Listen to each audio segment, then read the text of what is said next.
kali ini kita akan membahas tentang penyakit jantung. Nah, sebelum itu kalian tahu nggak sih apa itu fungsi jantung? Secara umum, fungsi jantung adalah sebagai alat atau organ pemompa darah pada manusia. Di sini kita akan membahas salah satu penyakit jantung, yaitu penyakit jantung koroner. Nah, apa sih penyakit jantung koroner? Penyakit jantung koroner adalah gangguan fungsi jantung akibat otot jantung kekurangan darah karena penyumbatan atau penyempitan pada pembuluh darah koroner akibat kerusakan lapisan dinding pembuluh darah.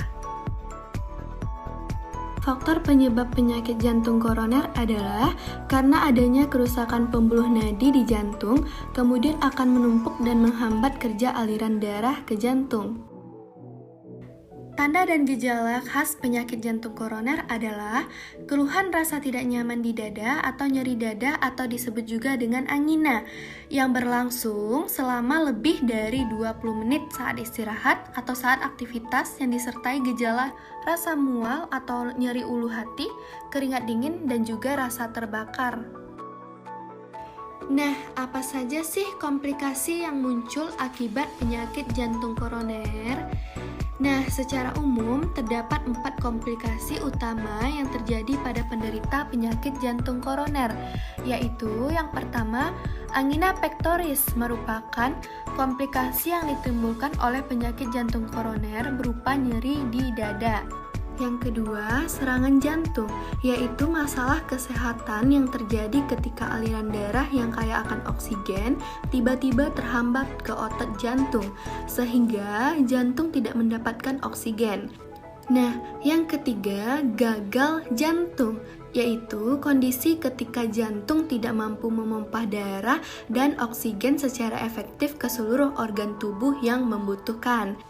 Nah, yang keempat, aritmia atau gangguan pada irama jantung, yaitu kondisi yang menyebabkan denyut jantung jadi lebih cepat, bahkan lebih lambat dari angka normal, atau bahkan terasa detak jantung tidak beraturan.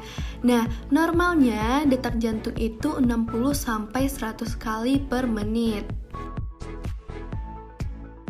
Bagaimana sih cara pencegahan penyakit jantung koroner? Cara pencegahan penyakit jantung koroner di sini disingkat melalui CERDIC. C. Cek kesehatan secara rutin 1 kali sebulan untuk yang menderita penyakit tidak menular atau disebut juga dengan PTM. 1 kali setahun untuk yang sehat atau berisiko PTM. E. Enyahkan asap rokok. Perokok diminta agar segera berhenti merokok, tidak memulai untuk merokok, penerapan kawasan tanpa rokok.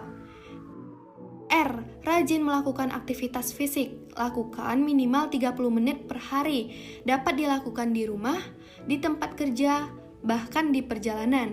Nah, yang D, diet yang sehat dengan kalori yang seimbang, batasi konsumsi gula, garam, lemak, konsumsi buah dan sayur 3-5 hari per porsi. Nah, I. Istirahat yang cukup, tidur 7-8 jam per hari. K. Kelola stres seimbang antara waktu untuk bekerja, beristirahat, berolahraga, sosial bersikap terbuka, dan berpikir positif, serta beribadah sesuai keyakinan. Oke, sekarang kita sudah tahu apa itu penyakit jantung koroner, bukan? Mari kita jaga kesehatan jantung kita sejak dini, karena tanpa jantung, hidup kita tidak berarti. Dan seperti biasa, sekian, terima kasih.